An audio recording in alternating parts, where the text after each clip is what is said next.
Olá, você é aluno do 7º ano. Antes de começar a aula, vai aqui embaixo onde tem um botão inscrever-se. Clica nesse botão para que você seja inscrito do meu canal. Em seguida, logo ao lado tem um sininho. Você vai apertar e vai surgir 3 opções. Escolha a opção de cima e você vai ser notificado cada vez que eu gravar um vídeo novo neste meu canal. E não se esqueça de deixar o joinha. Dessa forma, você estará ajudando o professor a divulgar esse vídeo aqui na plataforma do YouTube. Nós vamos falar hoje sobre o Renascimento. Para entender o Renascimento, nós precisamos compreender o contexto que fez com que surgisse esse movimento conhecido como Renascimento. No século XI, a Europa Ocidental passou por algumas mudanças. A primeira delas foi o aumento na produção de alimentos. Isso ocorreu por causa da expansão das terras agrícolas e das novas técnicas de cultivo. Em seguida, as pessoas passaram a viver mais, ter mais filhos e houve um aumento da população. Por quê? Porque houve um aumento na produção de alimentos. As pessoas se alimentavam melhor. Não havia mais aquele problema de fome como havia nos séculos passados.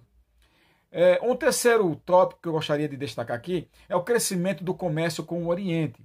Então, tudo isso vai acabar provocando uma verdadeira mudança cultural dentro da Europa. Lembre-se, no século anterior, a Europa praticamente vivia do que plantava e do que colhia. Não havia intensidade comercial como existe nesse momento. E nesse momento nós vemos aí as feiras, casas bancárias, o revigoramento das cidades. A gente via mercadores em caravanas vendendo, comprando produtos, banqueiro trocando moeda, dono de navios aumentando a sua frota, já que eles estão lucrando mais. Então, olha, eles estão, já que eu estou lucrando mais, já que tem mais pessoas, né, me procurando para levar suas mercadorias, eu vou também investir em mais frotas marítimas. Então, nós vemos aqui uma verdadeira renovação comercial e cultural dentro da Europa Ocidental. Tudo bem? A gente vê também aqui um certo interesse, né, nessa questão de medir, calcular, pesar, experimentar, né? Essas práticas elas passam a serem socialmente valorizadas. Essas práticas elas ocorreram graças a essa mudança que ocorreu também dentro das relações comerciais ali na Europa Ocidental. E tudo isso que eu acabei de falar é que vai acabar criando as condições materiais para o surgimento daquilo que nós chamamos de renascimento. Essa palavra renascimento, ao meu ver, aos meus olhos, é uma palavra um tanto quanto preconceituosa. Olha, eu não sei se você sabia, mas quem criou o termo renascimento foram os próprios renascentistas, foram as próprias pessoas que viviam naquela época.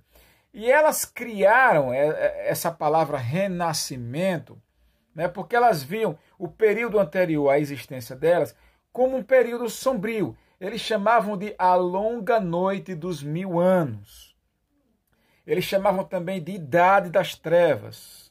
Outro dia eu vi um rapaz batendo boca comigo e falando que a Idade Média foi uma idade das trevas, né? E é errado você falar isso, porque nós vemos grandes contribuições, principalmente para a área da cultura, para a área do conhecimento, dentro do período da Idade Média, mas isso nós vamos aprender em uma outra aula, tudo bem?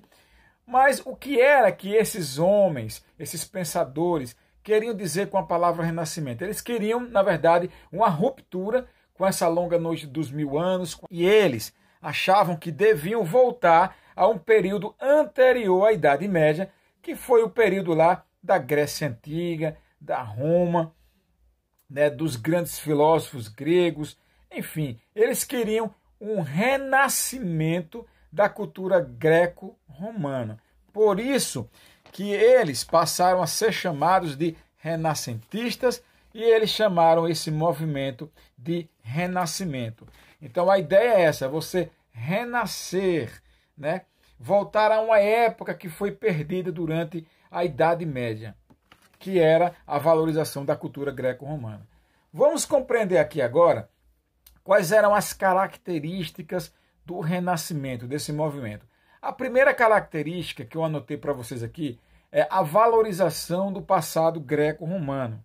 Então, todos os escritos da Grécia Antiga, da Roma Antiga, deveriam voltar às prateleiras, né? Os pesquisadores deveriam ler essas obras e deveriam ter elas como uma verdadeira Bíblia, né? Deveriam guiar todo o seu conhecimento científico, todas as suas pesquisas, no que os homens dessa época, né, deixaram nas suas obras, tudo bem? Outra característica é o antropocentrismo. Antropo, homem, centrismo, no centro, o homem como foco do conhecimento. Na época anterior, o que era o centro? Era Deus, era o teocentrismo, Deus como centro do universo. De todas as coisas que você vai fazer sob uma ótica divina, sob uma ótica religiosa. Mas durante a época do Renascimento, a coisa ocorria de uma maneira diferente. O homem é valorizado, a razão é exaltada. E aí nós entramos em uma outra característica, que é o individualismo. Quando eu falo individualismo hoje, ela tem uma conotação negativa. A pessoa é muito individualista, ou seja, ela é egoísta. Mas nesse período aqui, a palavra individualista não tinha essa mesma conotação. Esse individualismo quer dizer a capacidade individual de talento e criatividade do ser humano. Então esses renascentistas diziam assim, olha, você que é homem, você foi criado por Deus. Deus te deu a capacidade de raciocínio. Você é dono da sua própria razão. Você pode usar essa inteligência para o bem da humanidade, tudo bem? Outra coisa que eu gostaria de destacar é a nova visão do tempo. O tempo, ele pertence ao homem. O tempo não pertence mais a Deus. No período da Idade Média, o tempo pertencia a Deus. Logo, seria errado, por exemplo, você emprestar, dinheiro. Por quê? Se você empresta dinheiro, você vai ter que cobrar esse dinheiro a juros. Então isso é pecado. Por quê? Porque o tempo passou e o tempo pertence a Deus. Você não pode cobrar daquela pessoa o tempo que o seu dinheiro teve em poder da mão dela. Mas agora, no Renascimento, não. Se você emprestou dinheiro, você pode cobrar juros. Porque o tempo não pertence a Deus. O tempo pertence a você. E o seu dinheiro estava na mão de alguém. E tempo é dinheiro. Então, isso aqui é só um exemplo que eu estou dando aqui para que você entenda essa questão da nova visão do tempo. Outro ponto que eu gostaria de destacar é a questão do humanismo. O que é humanismo? É estudo dos autores antigos, como eu já falei aqui, os autores da Grécia e de Roma, a fim de construir um novo conhecimento do ser humano e do mundo. Então você vai se debruçar sobre a leitura de Aristóteles, de Sócrates, de Platão, enfim, de todos os escritores daquele período anterior ao Renascimento, para construir esse novo conhecimento de mundo, o novo conhecimento do ser humano. Lembre-se, rompendo, desprezando o período da Idade Média, que eles consideravam um período negativo, de Idade das Trevas, e que eu já falei aqui que é uma visão errada, e logo eu vou jogar um vídeo aqui para que você compreenda que foi um período bom, foi um período rico, tá? De grandes avanços da humanidade. Eles também se dedicaram aos estudos da língua e da cultura greco-romanas. Essa é uma outra característica dos humanistas. Então, os humanistas, eles foram lá, eles fizeram tradução dessas obras, que para eles estavam perdidas, se dedicaram a esses estudos, tanto da língua como também da cultura, e dizendo assim, olha, nós devemos basear a nossa cultura hoje pela cultura greco-romana. Outra característica é a razão e a experiência para chegar à verdade. Eles não queriam saber da visão da época da Idade Média. Na Idade Média, o que guiava os homens era o conhecimento teológico. Os homens buscavam compreender qual era a vontade de Deus para a vida delas. No Renascimento, o que eles querem saber é de explorar a razão humana. Utilize a razão, comece a pensar por você mesmo. Porém, preste muita atenção no que eu vou dizer para vocês. Eles não eram ateus. Vou repetir. Eles não eram ateus. Tudo que eles queriam era apenas reinterpretar as mensagens da Bíblia sobre uma ótica racional. É bom que se frise isso aqui.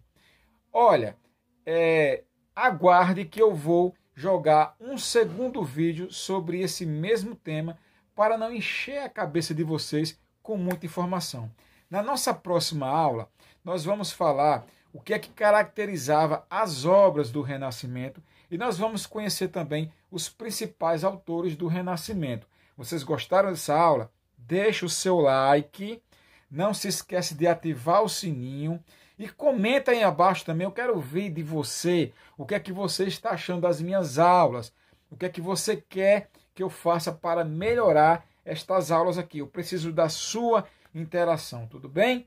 Então, beijo no seu coração, muito obrigado por ter assistido às aulas e eu vou deixar a atividade aqui na descrição desse vídeo. Valeu!